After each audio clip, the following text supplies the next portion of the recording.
so we started the process. We filled out the application, and and again, in Kentucky, they acted like, okay, we think we can make this happen. Since there are no facilities in Kentucky, we should be able to get this approved. So he was accepted to the program, and then we started pushing, okay, we need to go ahead and get approval to come out here. And then, of course, just one roadblock after another was presented. And so the very first one was, well, we need to confirm with 100% certainty that there are no RAD facilities in Kentucky. Well, I can say there's no RAD facilities in Kentucky, but how do you prove that there are no RAD facilities in Kentucky? So we worked with the insurance, the MCO, to kind of say, can you help us find a facility that has reactive attachment disorder treatment? Of course, they came back and they didn't have any. Well, can you put that in writing? Well, we don't like to put that in writing.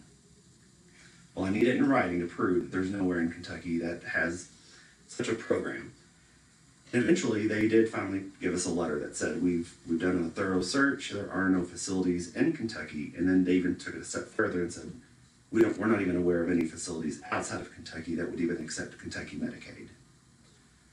So that was actually a very helpful letter to kind of help say, we've exhausted all the options in Kentucky, there's not any. And then the next step was they wanted to re-level him. And so in the leveling system, 5 is the more extreme child. 1 would be someone who's not having any kind of behavioral problems. And he had scored a 5 again, which he had always been a 5. And from there, they wanted to have this placement center send out referral packets to all sorts of facilities in and outside of Kentucky. So we had to wait for that process. And there were a few who wouldn't even respond. But at the end of the day, none of them would even consider taking him.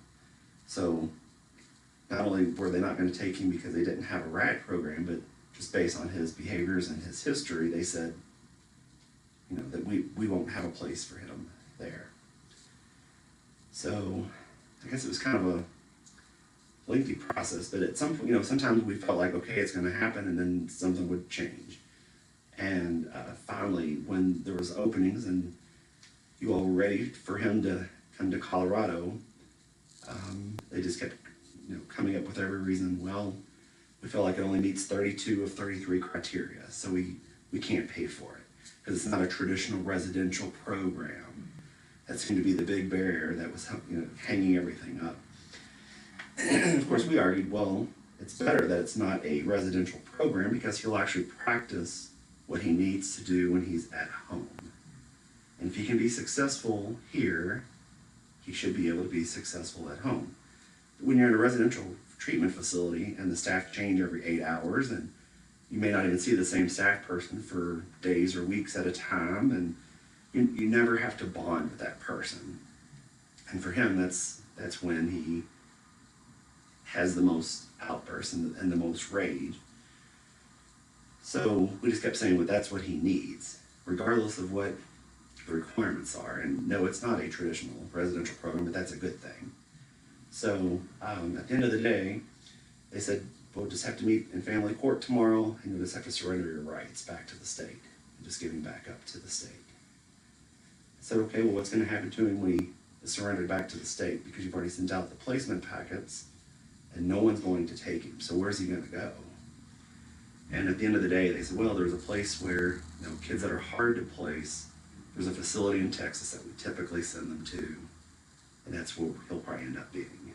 And when we looked up that place, I mean, it looks like a miniature prison. And we were like, no, this is not an option. He needs treatment for his mental health, not a prison. And we just refused to accept that as an option for him. So at that point, that's when we kind of really escalated matters, and we got the politicians involved. Because what we found out was that facility in Texas is about $1,200 a day. And I said, okay, so you're willing to pay $1,200 a day to send him to this place in Texas that doesn't even treat his mental health condition, but you're not willing to try the Institute for Attachment, where he actually will get the treatment that he needs and has a chance for success. The place in Texas, he has pretty much no chance of success. He's just going to probably be there the next 9 years or so. At least here, he has an option. And again, sometimes, hate to say it, but the folks in state government, they don't use the common sense. And so they'll say, I had the guy call me and he said, Mr. Singletary, what if we send him to this program in Colorado for a year and it doesn't work? I said, well, if he's there for a year and it doesn't work, I saved you $365,000. He didn't really have much of a response to that. And so, fortunately, right now we have a governor and his wife are both very, very involved in the foster care system. They have a large family. They adopted several children themselves, and they're wanting to cut the red tape and make the foster care system better. We have a record number of kids in state care right now. We're approaching 10,000. Our previous record a few years ago was 6,000. And so they don't want more kids in foster care or in state care. They would rather they're looking for ways to have fewer kids. And so they have a passion for foster care and adoption. And so that's where we started. And so they told us that we would have to go to family court the next day. Here it was 3 o'clock in the afternoon. I'm thinking, who am I going to get a hold of? So I just put together a little 1-page letter that said, here's the situation, and I need somebody to help us. And I faxed that to the governor's office, the first lady, a state representative, and my state senator. And then also the senator who oversees the Cabinet for Health and Family Services. So I sent that letter to all 5 places, not really knowing if I would hear from anyone, but actually that evening I had 3 phone calls from people saying, we hear what you're saying, this doesn't make sense, let's not go to family court tomorrow, let's try to figure this out. And so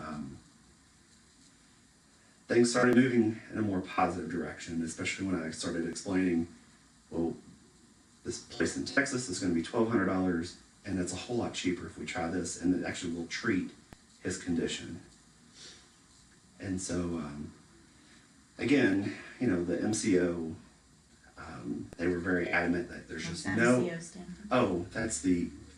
So we have Kentucky Medicaid, and then you might have insurance companies that they process all the claims, and so it's for him like a Humana or one of those. So his MCO specifically said there's just no way this is going to happen. It can't be done. And before we know it, we had someone in Kentucky Medicaid that said, no, we're going to make an exception. And I was like, wow, someone's actually using common sense again and said, let's at least try it. And so that's where things started moving forward so that we could get him out here. How do you feel? We feel optimistic. We feel hopeful for the first time in a long time. Because we just knew when he was going to the hospitals and PRTFs that they were, especially in the hospital, they really are just trying to get you stable enough. They're not really trying to find a solution. They're trying to find a long-term answer.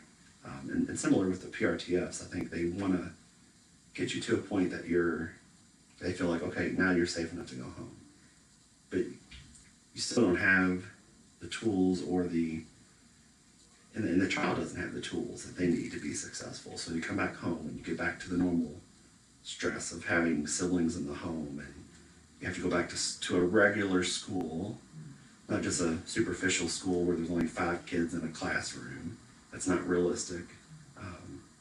And then all that comes right back into play, and then no surprise to us, but surprise to them that they're back in the hospital again. So I feel pretty good that this program's going to help him out. Thank you so much for your time, and you're definitely an inspiration, and we're very happy that you're here. Thank you. We're glad he's here.